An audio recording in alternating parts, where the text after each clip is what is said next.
Watching the self-destruction of creators like Jake Doolittle or Brad Taste in music feels almost tragic. It is like seeing someone trip over their own arrogance. But when we talk about Onision, zero sympathy allowed. I am the Milo Speaks. I produce weekly deep dives, and today we are dissecting the satisfying ruin of a man widely considered the absolute villain of the platform. And he earned that title.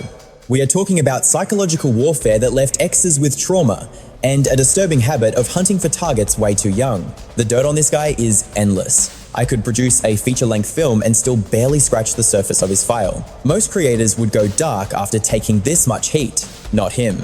He is frantically clawing at the walls, desperate to squeeze out one last drop of fame, but as you're about to see, the clock has finally run out. To understand the magnitude of the crash, we have to go back to day one. Gregory James Daniel, better known as Onision, was uploading content before YouTube even existed. He hosted skits on his own personal website. He used it to broadcast his comedy to the web. Just weird early internet humor about designing cars online, rambling about a coupe versus a sedan. And just 12 months after the video giant launched, he jumped ship to the new platform, recycling his act for a fresh crowd. The problem was, nobody was watching. Everything was smooth sailing until September 2009. That is when he dropped a clip simply called Banana Song. You know the one, I am a banana? He is screaming about his clothes, chanting, I'm a banana. Look at me, I am a banana. The video absolutely exploded online. It has racked up 95 million views and basically took over internet culture at the time. Think of it like the Harlem Shake craze that hit later. Suddenly, Onision was pulling in 7-figure view counts on every single upload. Back then, those numbers were astronomical. To milk that fame for everything it was worth, he decided to switch up his strategy. He pivoted from silly skits to personal vlogs, broadcasting his private life and relationships. He even spun up a bunch of successful side channels. All told, he amassed over 350 million views. But as his fame skyrocketed, the red flags started waving. His uploads became increasingly disturbing. He made more than 20 videos explicitly bullying a girl struggling with a severe eating disorder. He would mock her, saying, "Hi, I am Eugenia. Watch me take a bite of food just to prove to you guys that I actually eat." As if that was not toxic enough, he started a series rating the physical appearance of his fans, many of whom were clearly underage. Yeah, he would say, "This girl is a 9.4, super hot." But if he did not like them, he would roast them for being 7 feet tall or having horse teeth. See, this is the ugly truth I have been warning you about. It is disturbing, because let's be real, pictures can be deceiving. It got even darker when he actually liked a girl. The comments shifted from mean to deeply predatory, even for users who barely showed any skin. He rates a child a solid 9 and says he hopes she maintains those looks. Today, the predator vibes are undeniable, yet his audience was totally blind to it back then. One viewer lamented, "It hurts that I never saw how twisted this content was." Another fan admitted to submitting their own photos as a kid, which forces us to ask, why? Why hand over personal pictures to such a disturbed man? Simple. They did not view him as a threat. Onision was a massive celebrity they idolized. They were desperate for approval, and he weaponized that insecurity to feed his ego. Now, don't get it twisted, not everyone was down with this humiliation ritual. Plenty of folks called him out, but instead of stepping up, apologizing, or fixing the mess, Onision just dug his heels in deeper, gaslighting his audience into thinking he was the righteous one, especially when his own fans started asking the hard questions about his motives. He tried to spin these nasty rating videos as some kind of virtue, acting like he was just keeping it real, the only guy brave enough to speak the quote-unquote truth. And here is the tragic part. The grift actually worked on the vast majority of his subscribers, who worshipped every toxic word that came out of his mouth. People bought the authenticity brand hook, line, and sinker, willfully ignoring the massive red flags waving right in their faces. But years down the line, the illusion shattered, those videos had absolutely nothing to do with the truth. The reality was much darker. The channel was just a hunting ground for Onision to feed his own disturbing, twisted urges. And somehow, even when the heat turned up, he managed to dodge the bullets and keep his reputation spotless. He managed to skate by for years, completely unchecked. But in 2019, the luck finally ran out. One loose thread was pulled, and his entire house of cards began to crumble. It all blew up in September of 2019. A young woman named Sarah broke her silence, exposing Onision for years of alleged torment. Like so many others, her nightmare began innocently enough. She was just a fan watching his content. We are talking about a girl who was only 12 years old. By 13, she was already talking to him and his partner back then. Lainey, who you guys might know as Kai today. Let's establish the timeline. How old were you exactly when you first initiated contact with Onision and his partner online? I was 13, just 13 years old. And for the next several years, Kai and Onision kept their hooks in her, maintaining constant communication. But it didn't take long for the mask to slip. The conversation got progressively creepier until Kai crossed the line and started sending Sarah explicit pictures. Don't forget, this guy has a girlfriend. He's betraying his partner with every message. Sarah claims it began innocently enough, saying they were just making simple jokes. We used to play it off as banter, constantly cracking jokes about the two of us being an item. But then the boundaries blurred. He started sliding into my DMs with shirtless photos, while Kai took to Twitter claiming he was, quote, treating her nicely. Things were getting volatile for Sarah at home, and Kai and Onision spotted a perfect opening. They swooped in, offering her a place to stay with them. She hesitated at first, but ultimately gave in. Looking back, that decision would turn out to be the most catastrophic error of her entire life. Tragically, she felt like she had zero alternatives. But the story gets even darker once Sarah packed her bags to join the couple. In a shocking twist, her mother voluntarily signed over legal rights of her teenage child to these random people.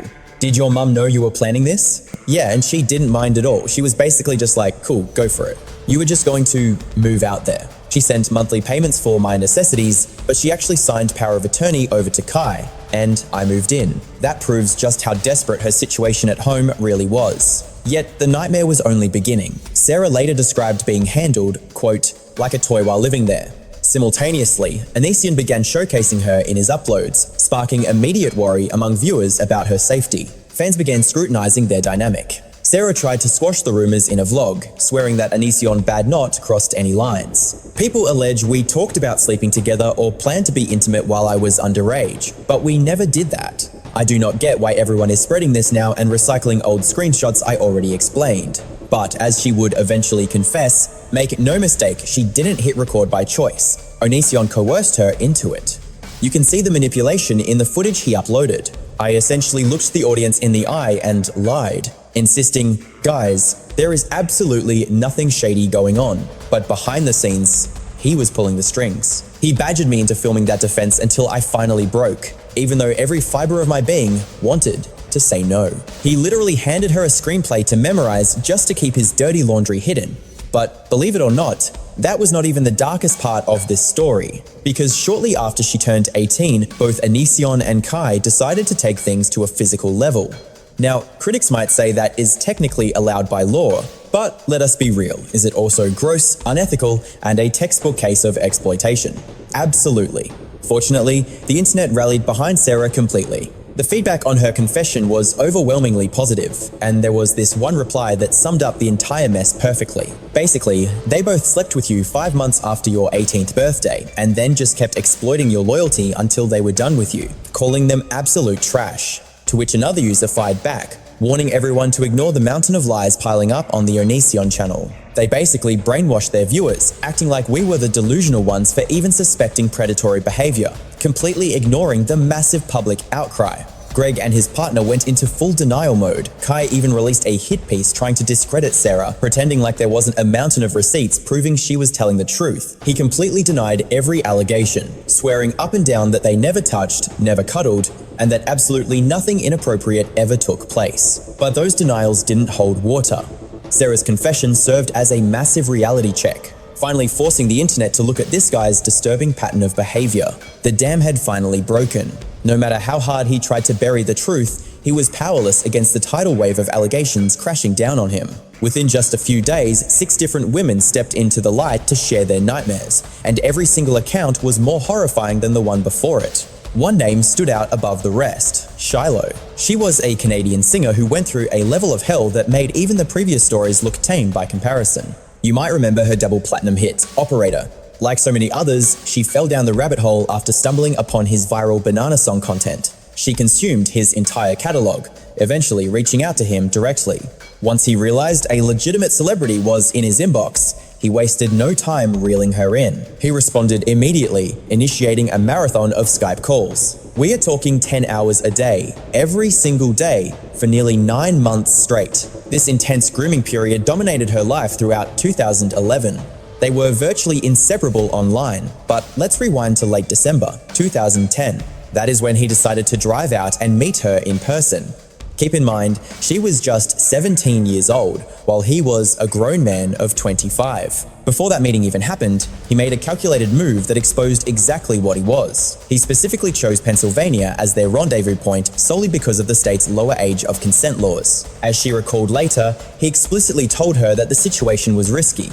He knew exactly what he was doing and was terrified of the legal consequences. He admitted to researching statutes beforehand because of her age. He was sticking to his creepy playbook. He pulled the exact same move he did with Sarah. He waited for the clock to strike 18 for Shiloh, and within a single month, he had her moved in. Just like clockwork, the situation turned toxic immediately. He systematically cut Shiloh off from her support system, isolating her while turning cold, cruel, and completely negligent. The stress was so severe it actually triggered a medical emergency. But rather than dialing 911 like a normal human being, Greg decided it was prime content and whipped out his camera to film her while she was totally out of it. He didn't just film it, he uploaded it for clicks with the manipulative title, "Shiloh Forgot Me," starting the vlog by casually mentioning an unfortunate incident happened while he was editing. He framed this health scare as just some inconvenience involving the two of them. Then the footage cuts to him asking her, "You said you want to make a rainbow, yeah?" Then, in a chilling moment, he snaps at her, demanding to know why she isn't staring directly into the lens. He proceeds to quiz her while she is clearly compromised, asking, "Do you know what my name is?" Her physical state screamed volumes about the hell Greg was putting her through. And there was one specific comment under the video that really hit the nail on the head. It read, "I do not know if this is scientifically accurate, but it is fascinating that even with her memory completely wiped in that split second, her instincts were screaming, instantly flagging Onision as a predator.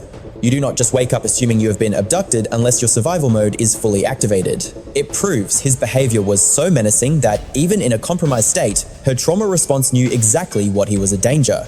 Things took a heartbreaking turn when Charlotte attempted to call her mother after a nasty argument. Onision immediately weaponized the police against her. He told dispatch she was threatening to end her life, forcing her into a psychiatric hold, which, ironically, gave her the safe space she needed to contact her family and escape. She finally broke free from his psychological stranglehold, but Greg wasn't done. He launched a smear campaign to paint himself as the victim and discredit her. However, the narrative collapsed when a voice from his past emerged, not only confirming Shiloh's story, but revealing that this predator had operated this way for years. That voice belonged to Sky, his first spouse and frequent co-star, the same person who appeared in that viral banana song video. "Sky, what is this? I'm a banana. You're a what?" But behind the comedy sketches, the reality was a nightmare. The toxic environment left Sky battling severe depression and even PTSD. Even after their marriage dissolved, Onision refused to pay spousal support, claiming that forced alimony was equivalent to literal slavery when his legal evasions failed. He resorted to emotional blackmail, threatening self-harm, and insisting Sky didn't deserve a dime because he was the sole architect of his career. He conveniently ignored that Sky was a professional nurse who he forced to quit in order to edit his videos, and to make matters worse, by the end, he was already cheating on Sky with Shiloh. Thankfully, Sarah's confession in 2019 finally gave the victims the strength to speak up. The era of zero consequences was over, serious allegations were piling up, and Greg was finally being held to account. The controversy grew loud enough to summon the internet's ultimate predator hunter, Chris Hansen, who immediately started building a case. Hansen sat down with the victims one by one, gathering evidence, before taking the investigation directly to Onision's front door. He wanted a face-to-face confrontation, but Greg knew that sitting in that chair across from Chris would be career suicide. Hansen would have shredded his defenses with cold, hard facts. So, instead of proving his innocence, Greg hid inside. He pulled his signature move, calling the cops on Chris and reporting him as a stalker. 911. What is your emergency? Hi, there's a specific individual harassing me online and they just physically showed up at my residence. He tried to frame a journalist doing his job as criminal harassment, simply because Chris knocked on the door to request an interview.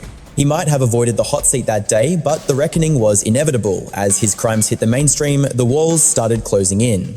The tech giants that fueled his empire finally realized he was a massive liability and started cutting ties at record speed. After he foolishly leaked an ex-girlfriend's private info during a livestream, Patreon seized the moment and banned his account for good. Twitch swung the ban hammer shortly after, and by January of 2021, YouTube demonetized his entire channel network. His financial lifeline was effectively severed.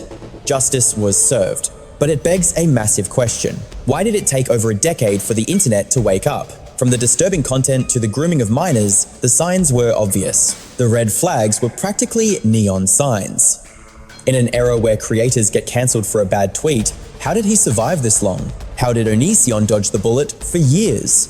The answer lies in his terrifyingly effective strategy for handling criticism. As I touched on earlier, Greg had a zero-tolerance policy for accountability. He refused to ever admit he was wrong. In his warped reality, anyone who critiqued him was just a hater, and he brainwashed his young, impressionable audience to believe the same. He convinced them that ignoring backlash was a sign of strength, but it was really just masterclass manipulation of vulnerable kids. He would throw these exaggerated, cartoonish tantrums where you couldn't tell if he was genuinely having a breakdown or just mocking us all. We're gonna disable his Patreon?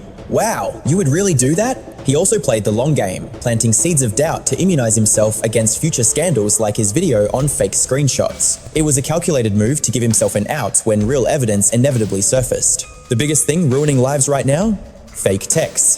Fake screenshots make up 99% of it. That's a fact. This gaslighting created a cult-like shield, where his fanatical followers would swarm and silence anyone who dared to speak the truth. Dissent was crushed before it could gain traction. Just look at this delusional tweet from a supporter. If y'all want to hate me for liking Onision, first off, I don't care about your opinion. He is just another human being and deserves to be treated like one, instead of being treated like a monster. And when the cult defense failed, Greg dusted off the desperate YouTuber playbook. He started abusing the copyright system to strike down any video that criticized him. Well, ladies and gentlemen, look at this. We just got hit with a strike. I have the email notification right here. Hi Crasher Talks and More. Due to a copyright takedown notice, we had to remove your video, Patreon ban meltdown. It was just a clip of Onision screaming over the Pokemon theme, issued by Onision. But the good news? These bullying tactics stopped working. He is now completely isolated, with zero support and no income, leaving us in the present day where he is scrambling for relevance. For context on how hard he fell, since the exposure in 2019, Onision has lost 99.99% of his audience. Fast forward to today, and his channel is on life support, barely scraping 1,000 views since November of 2024, now clogged with lazy, AI-generated slop. The content ranges from bizarre to genuinely unsettling, but nothing reeks of desperation quite like his failed attempt to crawl back into relevance on TikTok. He really thought he could just hit the reset button. He tries to engage with Hey Amethyst, only to get shut down with a brutal "Hi, nobody likes you, okay? Hey Amethyst, no one likes you." That is the reality check he is ignoring. He thinks he can outrun a reputation this toxic, but he is delusional. The TikTok crowd has zero patience for his outdated cringe, and the comment sections are absolutely roasting him alive. You see comments like, "Just put my fries in the bag,"